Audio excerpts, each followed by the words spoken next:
명절 끝날 곧 큰 날에 예수께서 서서 외쳐 이르시되 누구든지 목마르거든 내게로 와서 마시라. 나를 믿는 자는 성경의 이름과 같이 그 배에서 생수의 강이 흘러 나오리라. 아멘. 하나님 아버지, 지난 한 주간 그리고 지난 명절을 은혜 가운데 잘 보내게 하시고 거룩한 주일 주님 앞에 나와 예배드리게 하시니 감사드립니다. 이 시간 마음과 정성을 다해 예배할 때 들려주시는 말씀을 통해 힘을 얻고 성령 충만함으로 기쁨이 넘치며 주님의 넓은 품 안에서 평안과 행복을 누리고 배에서 생수의 강이 흘러나오는 복된 예배가 되게 하여 주시옵소서. 주님 홀로 영광 받아주시기를 예수님의 이름으로 기원하옵나이다. 아멘. 다 같이 일어서셔서 모든 영광 하나님께 찬양하겠습니다.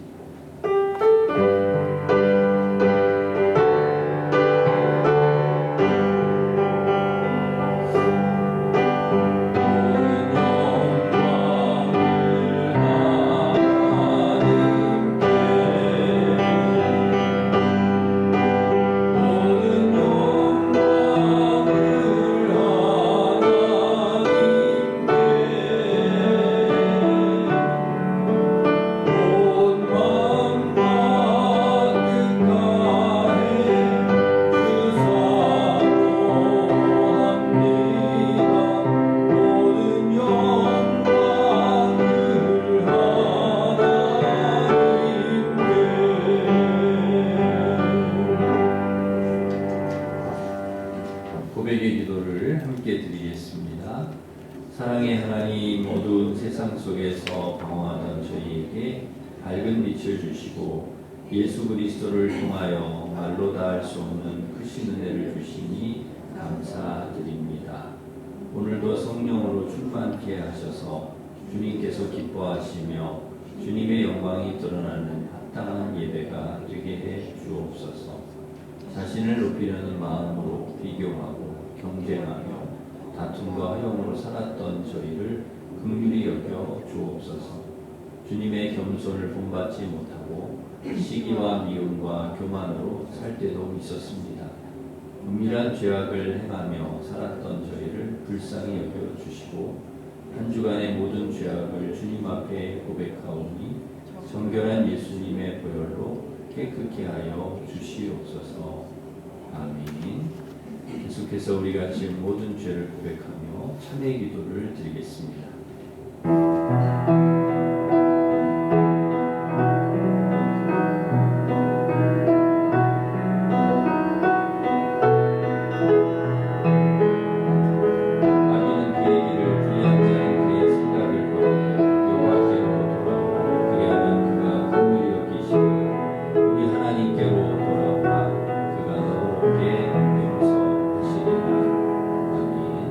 사도신경으로 우리의 신앙을 고백하겠습니다. 나는 전능하신 아버지 하나님 천지의 창조주를 믿습니다. 나는 그의 유일하신 아들 우리 주 예수 그리스도를 믿습니다. 그는 성령으로 잉태되어 동정녀 마리아에게서 나시고 본디오 빌라도에게 고난을 받아 십자가에 못 박혀 죽으시고 장사된 지 사흘 만에 죽은 자 가운데서 다시 살아나셨으며 하늘에 오르시어 전능하신 아버지 하나님 우편에 앉아 계시다가 거기로부터 살아있는 자와 죽은 자를 심판하러 오십니다. 나는 성령을 믿으며 거룩한 공교회와 성도의 교제와 죄를 용서받는 것과 몸의 부활과 영생을 믿습니다. 아멘. 자리에 앉으셔서 211장 찬송하겠습니다.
말씀이십니다. 하나님 우리 아버지의 극진하신 사랑과 우리의 구주 예수 그리스도의 십자가의 은혜와 성령님의 선하고 의롭게 인도하심과 역사하심 가운데 죄사함을 받고 하나님의 자녀로 거듭나 하나님의 나라 천국을 상속해 주시고 그 천국에서 영생하는 구원을 주신 우리 아버지 하나님께 감사와 존귀와 영광과 찬송을 올려드립니다. 지난 한 주간도 이 성삼위 하나님의 크신 은혜와 사랑 가운데에 보호하심 가운데에 거룩하고 온전한 하나님의 사람의 정체성을 가지고 열심히 최선을 다하여 살아갈 수 있도록 은혜를 주신 아버지 하나님, 승리하게 하신 아버지 하나님,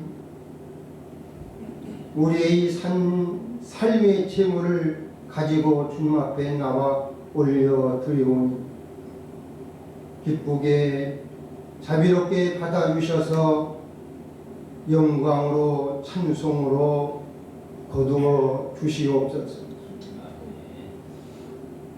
오늘 주께서 세우신 주의 사자를 통하여 전능하신 우리 아버지 하나님의 말씀을 듣기를 원합니다. 말씀하여 주시옵소서. 겸손히 받고 한 주간도 거룩하고 온전한 하나님의 사람으로 승리하고 돌아와 우리의 삶을 하나님께 예물로 올려드리기를 원합니다. 하나님이여, 이 시간도 오순절에 임하셨던 그 성령의 역사가 진리의 성령께서 오셔서 주의 사자를 강하게 의롭게 붙들어 주시고 말씀을 주시옵소서. 우리가 듣고 세상과 싸워 당당하게 승리하게 돌아와 주께 영광을 올려드리기를 원하나이다. 역사하여 주시옵소서. 하나님 아버지, 이제 우리 일심교회가 오늘 이 말씀을 듣고 우리의 잠자는 영혼이 깨어나고 병든 우리의 영혼이 치료되고 영적 외사가 됐던 우리의 영혼들이 다시 살아나서 하나님이 기뻐하는 부흥이 있기를 원합니다. 하나님이 간절히 바라고 기대했던 그 부흥의 역사가 다시 한번 우리 가운데 임하게 하시고 우리 일심교회에 임하게 하셔서 하나님의 나라를 이 지역과 민족과 세계를 향하여 이루어 가므로 우리 아버지 하나님의 이름이 거룩히 여김을 받고 우리 아버지 하나님의 영광스러움이 온 천하에 드러나고 나타나게 하여 주옵소서. 사도행전을 다시 재현시키는 그러한 역사와 능력의 은혜가 오늘 우리가 말씀을 듣고 일어나기를 간절히 간구합니다. 사람들이 두려워하는데 사도들로 말미암아 기사와 표적이 많이 나타나 믿는 사람이 다 함께 있어 모든 물건을 서로 통용하고 또 재산과 소유를 팔아 각 사람의 필요를 따라 나눠주며 날마다 마음을 같이하여 성전에 모이기를 힘쓰고 집에서 떡을 떼며 기쁨과 순전한 마음으로 음식을 먹고 하나님을 찬미하며 온 백성에게 칭송을 받으니 주께서 구원받는 사람을 날마다 더하게 하시니라. 역사하셨던 우리 아버지 하나님, 오늘도 말씀 가운데에 역사하여 주시옵소서. 우리의 가정에 역사하여 주시고 우리의 머무는 곳마다 역사하여 주셔서 하나님의 나라가 임하게 하여 하나님 크게 영광을 받으시기를 간절히 간구합니다. 우리의 일심 교회가 이제 일심으로 한마음 한뜻 되어 하나님의 영광을 드러내고 나타나는데 우리 모두가 일심하게 하여 주옵소서. 감사를 드리며 우리 주님 예수 그리스도 이름으로 기도하옵나이다. 아멘.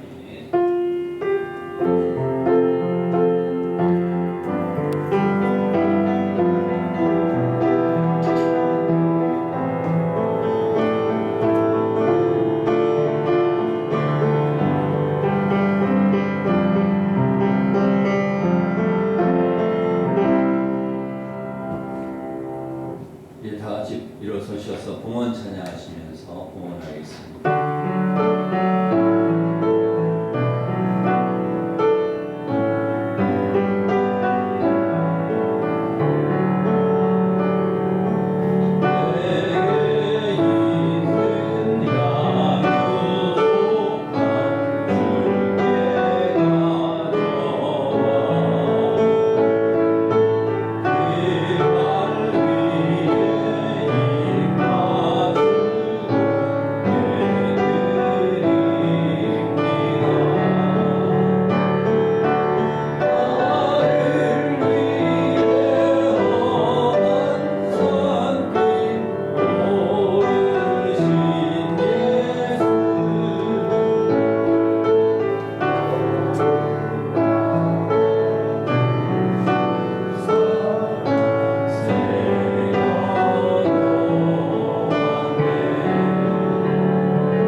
하나님 아버지, 시간 하나님의 것을 하나님께 드립니다. 내 것이 아니라 하나님의 것이기에 11조를 비롯하여 감사 선교자와 건축 1,000번째 주일헌금을 드립니다. 귀한 헌금이 주님께 드린 목적대로 사용되게 하시고 헌금과 함께 올려드린 성도들의 소원과 기도의 제목도 꼭 이루어 주시옵소서. 믿음으로 드린 성도들 축복해 주셔서 가정이 화목하고 건강, 평안, 기쁨, 감사, 은혜가 충만하게 하시며 경영하는 모든 일들도 형통하게 하여 주시옵소서. 청소년부 수련회와 유치부 성경학교를 통하여 우리 자녀들의 믿음이 더욱 성장하게 하시고 부활절 초청잔치를 통하여 모든 성도가 잃은 양을 찾고 불신 가족과 이웃과 친구를 꼭 전도해서 부활절 초청잔치가 하나님 기뻐하시는 천국 잔치가 되게 하여 주시옵소서. 은혜 가운데 명절도 잘 보내게 하시고 우리 자녀들 새해 좋은 배우자, 친구, 선생님, 직장 중 동료 만나게 하시고 가정, 학교, 직장, 믿음 생활 잘하게 하여 주시옵소서. 환우를 치료하여 주시고 군에 있고 해외에 있는 성도들도 지켜 주시옵소서. 이 시간 주님께서 주시는 말씀을 통해 새 은혜, 새 믿음, 새 능력, 새 축복을 우리 마음 그릇에 가득히 담아 하나님 앞에 영광 돌리는 삶을 살아가게 하여 주옵소서. 예수님의 이름으로 감사하며 기도하옵나이다. 아멘.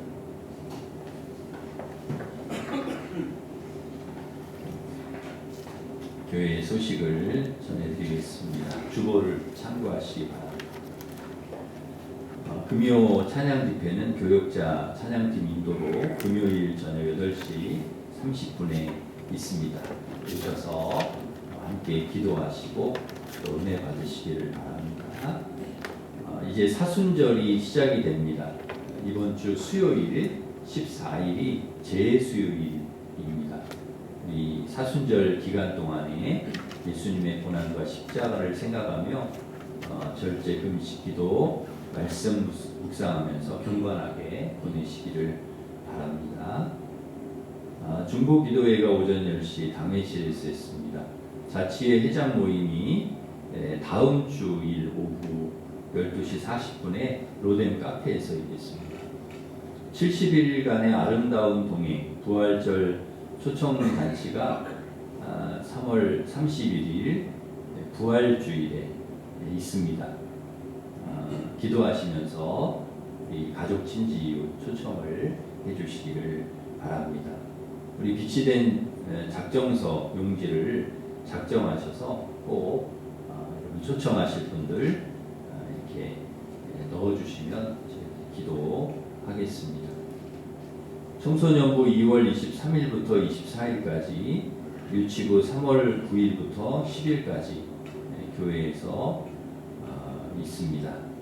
수련회 또 성경학교 위해서 기도해 주시고, 우리 자녀들도 또 우리 손주들도 많이 보내주시기를 바랍니다.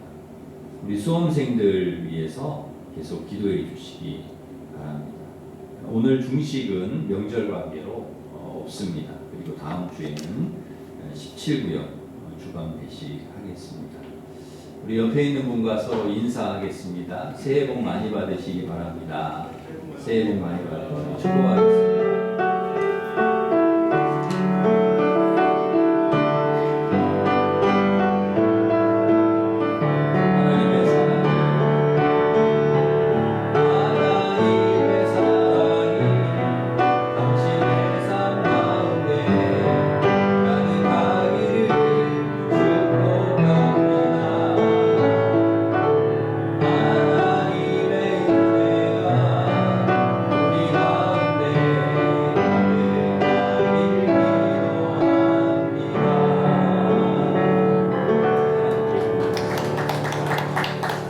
하나님께서 주신 말씀은 마가복음 14장 1절부터 9절 말씀입니다. 신약성경 79면에 있습니다.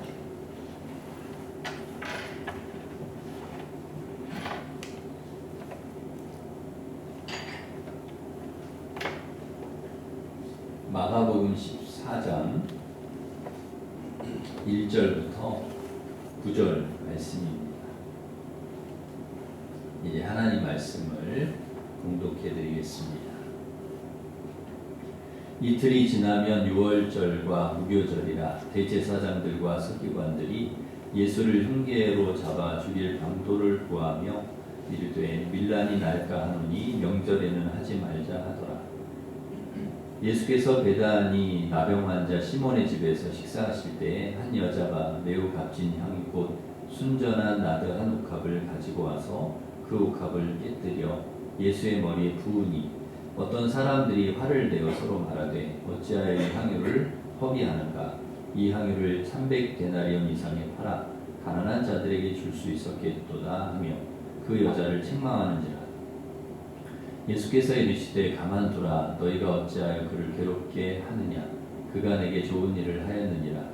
가난한 자들은 항상 너희와 함께 있으니 아무 때라도 원하는 대로 도울 수 있거니와 나는 너희와 항상 함께 있지 아니하리라. 그는 힘을 다하여 내 몸에 향유를 부어 내 장례를 미리 준비하였느니라. 내가 진실로 너희에게 이르노니 온 천하에 어디서든지 복음이 전파되는 곳에는 이 여자가 행한 일도 말하여 그를 기억하리라 하시니라. 아멘. 우리 장로님들 또 권사님들 또 집사님들에 비하면 제가 그렇게 오래 살지는 않았지만 그래도 지금까지 살아오면서 많은 사람을 만났는데요. 오래 기억에 남는 사람이 있고 그렇지 않은 사람이 있습니다. 저와 여러분은 모두가 오래 기억에 남는 그런 귀한 분들이 되실 수 있기를 바랍니다.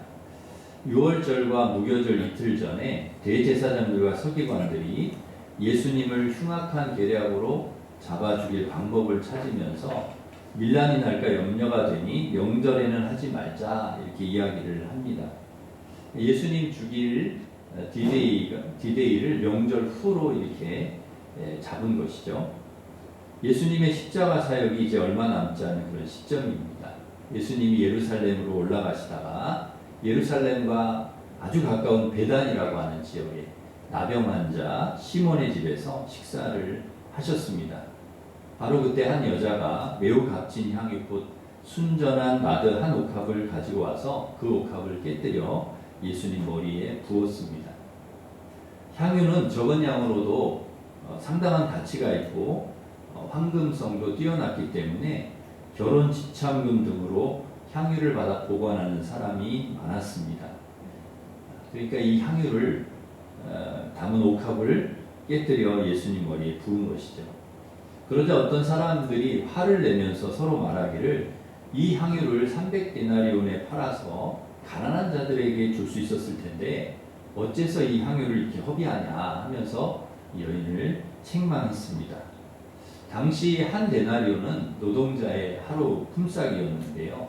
그러니까 이 300데나리온이면은 노동자의 300일의 품삯, 약 한 1년치 연봉 정도 되는 그런 가치입니다. 한 데나리온을 10만 원이라고 하면 이 향유는 한 300데나리온이니까 한 3천만 원 정도 가치가 있는 것이죠. 그러니까 3천만 원 정도 되는 가치의 향유를 예수님 발에 부었다는 것입니다. 어떻게 보면 왜 허비하냐 하고 비난한 사람들의 말이 맞을 수도 있습니다. 차라리 그것을 300데나리온에 팔아서 가난한 자들에게 나누어 주었으면 훨씬 좋지 않았겠냐 하는 것이죠. 그런데 예수님께서 그때 뭐라고 말씀하셨는가 하면 가만두라는 것입니다. 가만두어라. 그 여인이 하는 대로 그냥 둬라. 너희가 어째서 그를 괴롭게 하냐. 그가 내게 좋은 일을 했다. 가난한 자들은 항상 너희와 함께 있어서 아무 때라도 원하면 도울 수 있지만 나는 너희와 항상 함께 있지 않는다. 그는 힘을 다해 내 몸에 향유를 부어 내 장례를 미리 준비한 것이다. 내가 너희에게 진실로 말하는데 온 천하에 어디서든지 복음이 전파되는 곳에 이 여자가 행한 일도 말하여 그를 기억하게 될 것이다. 사람들은 비난을 했지만 예수님은 이 여인의 행동을 인정해 주시고 칭찬을 해 주셨습니다. 우리가 조심해야 될 것이 있는데요. 사람에 대한 판단과 비난입니다. 우리는 너무나 쉽게 사람을 판단하기도 하고 비난하는 그런 경향이 있습니다. 누군가 내가 옳다고 생각하는 것과 다르게 말하거나 행동할 때 틀렸다고 생각을 하고 비난을 합니다. 그러나 우리가 하나님이 아닌 이상 내 생각이 항상 맞는 것은 아니지요. 내 판단이 항상 옳은 것은 아닙니다.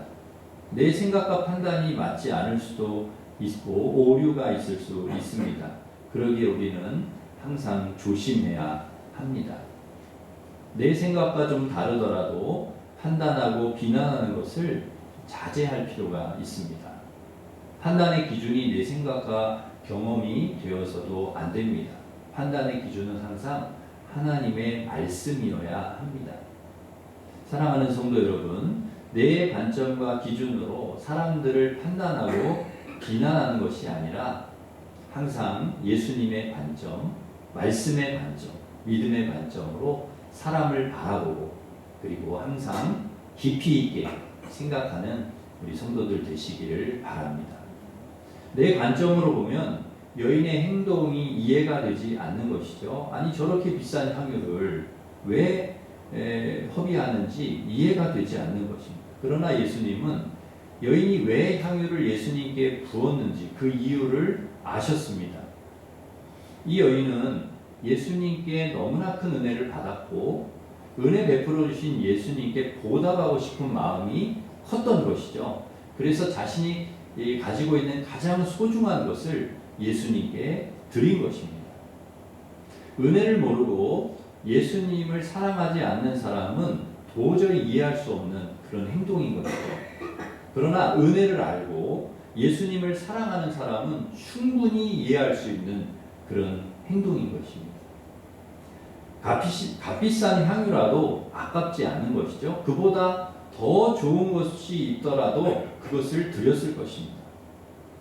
예수님은 어느 날 가난한 과부가 헌금함에 두렙돈 한 고드란트를 넣는 것을 보셨습니다. 두렙돈은 가장 작은 단위의 헬라 동전입니다. 아주 작은 금액이죠.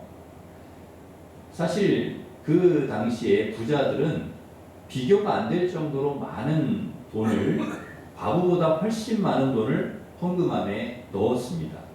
그런데 예수님은 가난한 과부가 가장 많이 넣었다고 말씀하셨습니다. 왜냐하면 그 두렙돈은 가난한 과부 생활비의 전부였기 때문입니다. 잘 이해가 되지 않습니다. 그 두렙돈이 생활비 전부였다면 상식적으로 헌금을 하면 안 되는 것이죠. 한 끼라도 더 먹고 생명을 연장해야 합니다. 그런데 그 가난한 과부가 생활비 전부인 두랫돈을 드린 것입니다. 헌금한 것입니다. 근데 놀랍죠. 과부는 왜 그랬을까요? 그에게 우선순위는 항상 주님이었기 때문입니다.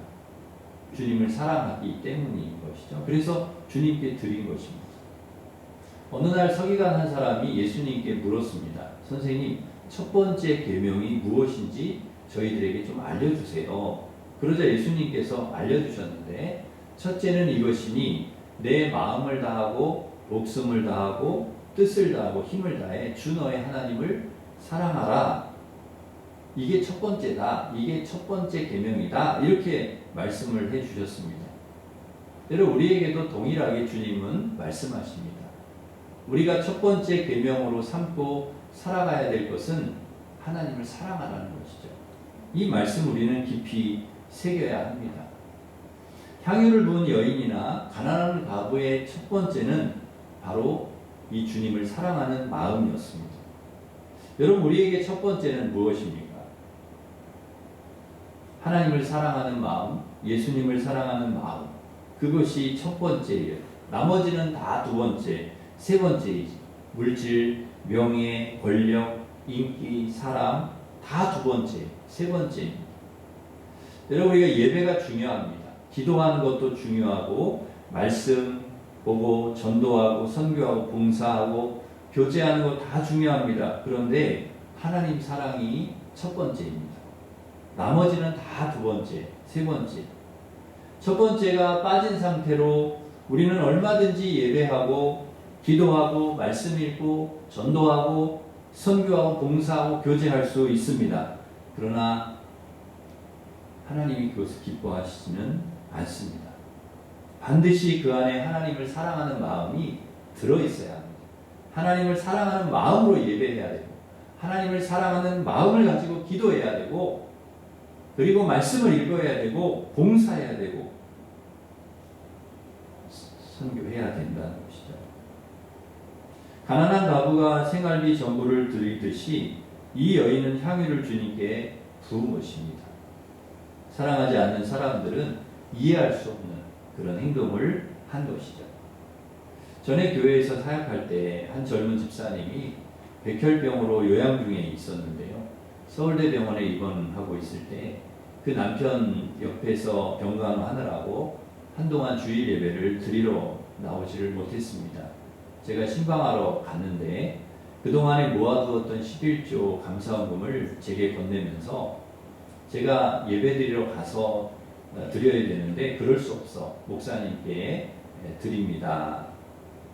죄송해요, 목사님. 그러면서 적지 않은 헌금을 저에게 건네주셨습니다. 수천만 원 들어가는 병원비를 생각한다면 어려운 일이죠. 그런데 주님께 그것을 드리는 것입니다. 그 헌금은 그 젊은 집사 부부의 향유였습니다. 향유. 그 두 젊은 집사 부부가 제 기억 속에 오랫도록 잊혀지지 않습니다. 아주 오래전에 저는 영화를 한 편 보았는데요. 너는 내 운명이라고 하는 영화였는데 시골에서 농사짓는 한 총각이 가방 여종업원을 사랑하게 되었습니다. 그런데 여자가 빚도 많고 생활도 곤란하고 또 아주 몹쓸 병에 걸렸습니다. 가족과 형제, 친구들 다 말립니다. 아니 그 많은 여자 중에 하필 왜 그 여자냐, 다 반대를 하는 것입니다. 그런데 이 농부가 가족의 그 반대에도 불구하고 가장 아끼던 소를 팔아 여자의 빚을 갚아주고 문란한 생활을 끝내고 돌아올 때까지 이 여자를 기다리는 것입니다. 사람들은 이 여자를 사랑하는 농부를 이해하지 못하는 것입니다. 이해할 수가 없는 것입니다. 전에 어느 목사님의 간증을 들었습니다. 딸 아이를 임신하고 28주까지는 문제가 없었는데 32주째 검사를 한 결과 다운 증후군이라고 하는 통보를 받았습니다. 자연분만을 하면 아이가 살지 못하고 제왕절개를 하면 살 수 있는 확률이 높다. 의사가 이야기를 합니다. 모두 자연분만 쪽으로 마음이 기울었습니다. 그런데 오직 한 사람, 아내만은 달랐습니다. 아이의 엄마는 제왕절개를 선택했습니다. 아이를 살려야 한다는 것입니다. 남편 목사님은 무척 화가 났습니다. 비현실적인 선택을 하는 아내를 이해하지 못했습니다. 그러나 아내는 확고했습니다. 아이를 살려야 한다는 것입니다. 정말 사랑한다는 것이 무엇입니까? 현실적이지 않습니다. 굉장히 비현실적인 이야기입니다. 머리로 재고 따지지 않습니다. 비이성적이고 비합리적입니다. 정말 사랑하면 아무도 몰라줘도 이해해주지 않아도 비난을 받아도 상관하지 않습니다. 향유를 주님께 부은 여인 역시 주변에 엄청난 비난을 받았습니다. 그러나 전혀 개의치 않았습니다. 사랑하지 않는 사람은 사랑하는 사람을 이해하지 못합니다. 그러기에 사람들이 이 여인의 행동을 이해하지 못했습니다. 이해하기보다는 오히려 비난합니다. 다윗이 언약궤를 맞이할 때 춤을 추었습니다. 옷이 벗겨지고 속이 다 보일 정도로 춤을 추었습니다. 그 모습을 보고 옷이 벗겨지고 막 춤을 출 정도로 너무나 기뻐서 다윗이 춤을 추었는데요. 그 모습을 보고 아내 미갈이 다윗을 업신여겼습니다. 왕이 채통 좀 지키라고 비난을 했습니다. 미갈은 다윗의 행동을 이해할 수 없었습니다. 사랑하지 않는 사람은 사랑하는 사람의 행동을 이해할 수 없는 것입니다. 우리도 마찬가지입니다. 세상 사람들이 우리 행동을 이해하지 못해야 합니다. 왜 이렇게 열심히 교회 다니는지, 왜 이렇게 열심히 예배를 드리려고 하는지, 왜 저렇게 기도를 하는지, 왜 저렇게 열심히 전도를 하고, 왜 돈을 받지 않고도 교회를 저렇게 열심히 하는지, 왜 저렇게 착하게 사는지 이해하지 못해야 합니다. 이해할 수 없어야 합니다. 만일 세상 사람들이 여러분을 너무 잘 이해해 준다면 내가 제대로 지금 신앙생활을 하고 있는지, 내가 정말 너무 합리적으로 신앙생활을 하고 너무 이성적으로 신앙생활을 하고 있지는 않은지 우리는 한번 우리의 신앙을 점검해 보아야 합니다. 여러분, 사랑은 무엇입니까? 사랑하는 사람의 눈을 바라보고 그 눈을 통하여 나 자신을 보는 것입니다. 나는 누구인가가 아니라 나는 그에게 누구인가의 질문을 던지게 되는 것입니다. 나 자신이 사라지고 사랑하는 대상을 생각하며 자신의 인생을 그 대상을 위하여 던지는 것, 비현실적으로 살아가는 것, 그것이 사랑이라는 것입니다. 사랑하는 주님을 통하여 나 자신을 보게 되고 나는 누구인가가 아니라 나는 주님께 누구인가를 물어야 하는 것이죠. 나는 주님께 어떤 존재인가? 주님이 나를 어떻게 보실까를 물어야 하는 것입니다. 서두에 말씀드렸던 너는 내 운명이라는 영화의 사랑, 영화니까 가능하지 소설에서나 나올 법한 이야기지라는 생각을 했습니다. 그러나 영화 시작하는 자막에 이 영화는 실화를 바탕으로 이루어진 이야기입니다. 이렇게 그 자막이 뜨는 것을 보았습니다. 정말 위대한 사랑은 현실 속에 이루어지는 사랑이라는 것을 깨달았습니다. 현실 속에서 우리는 위대한 사랑, 아름다운 사랑을 할 수 있는 것이죠. 우리는 이것을 포기해서는 안 됩니다. 예수님의 사랑은 성경 속에만 있는 소설 같은 사랑이 아니라 현실 속에서 피를 흘린 십자가에서 죽으신 실제적인 현실적인 사랑이라는 것이죠. 그 사랑을 이 땅에서 보여주셨고 우리를 위해서 그 사랑을 이루어 주셨습니다. 그러므로 우리도 이 땅에서 가장 아름다운 사랑 이야기를 만들어내고 그렇게 살아가야 한다는 것이죠. 주님이 그렇게 우리를 사랑해 주셨기 때문에 우리도 그 사랑을 해야 된다. 한 나그네가 한 덩이의 진흙을 얻었습니다. 그 진흙에서는 아름다운 향기가 강하게 났습니다. 나그네가 물었습니다. 너는 바그다드의 진주냐? 진흙은 아니요라고 대답했습니다. 그럼 너는 인도의 사양이냐? 라고 묻자 그것도 아닙니다. 라고 대답을 했습니다. 그럼 너는 뭐냐? 라고 묻자 나는 한 덩이의 진흙일 뿐입니다. 라고 대답을 했습니다.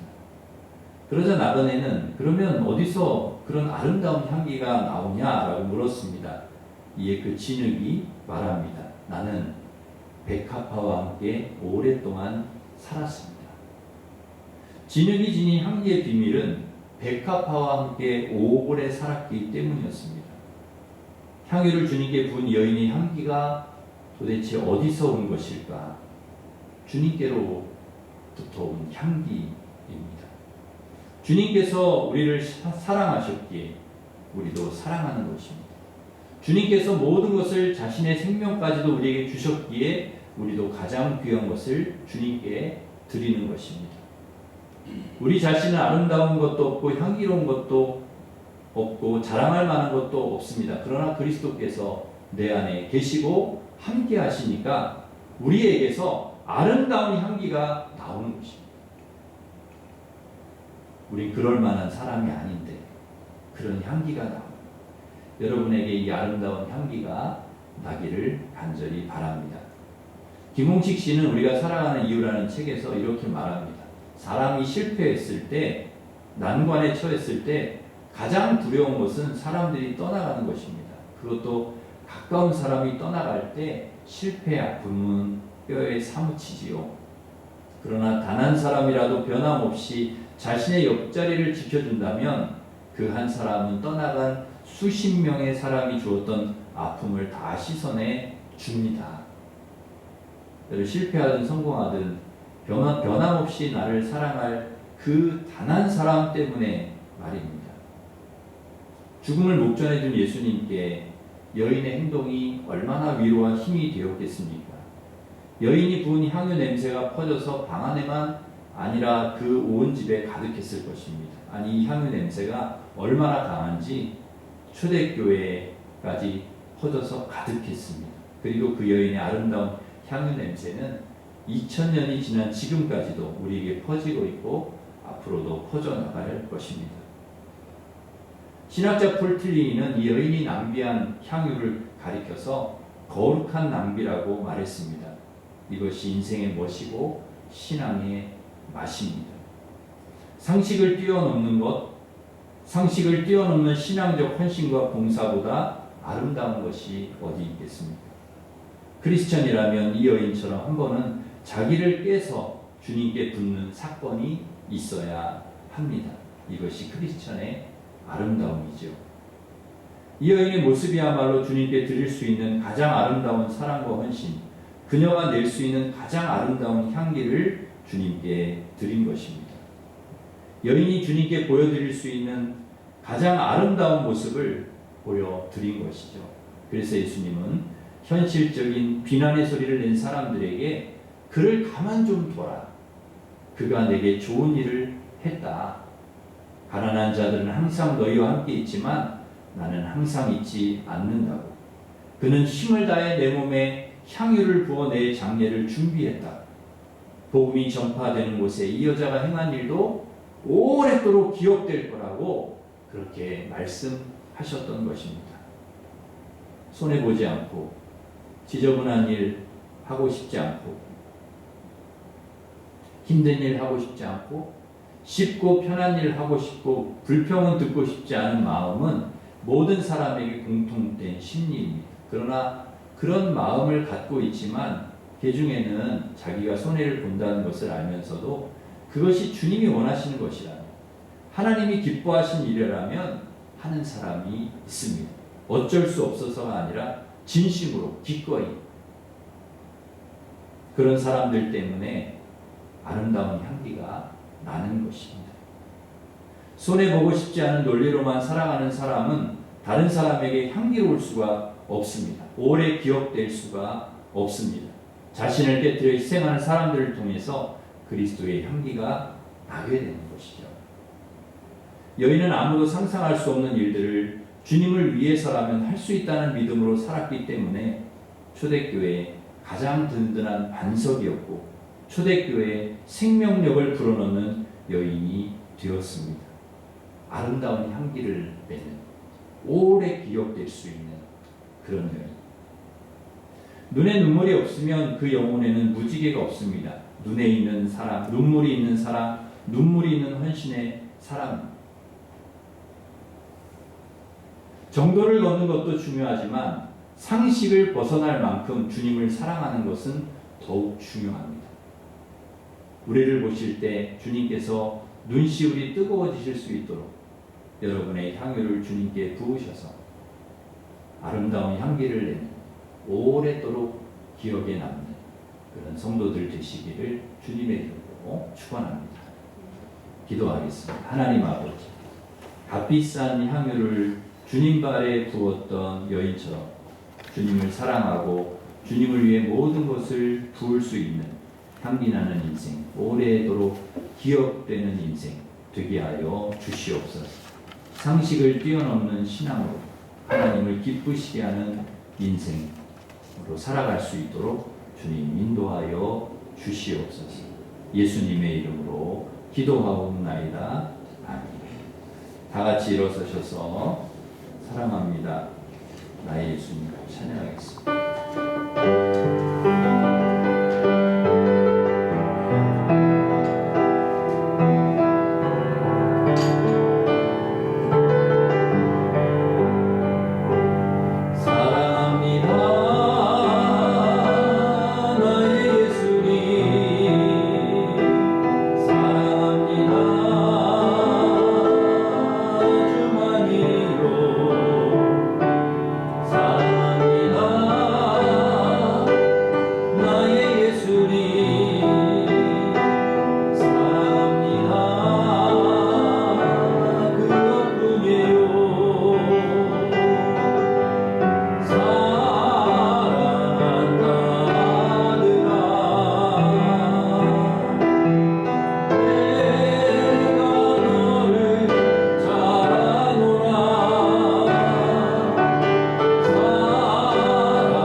하나님 사랑하는 마음 가운데 하나님 하게 하여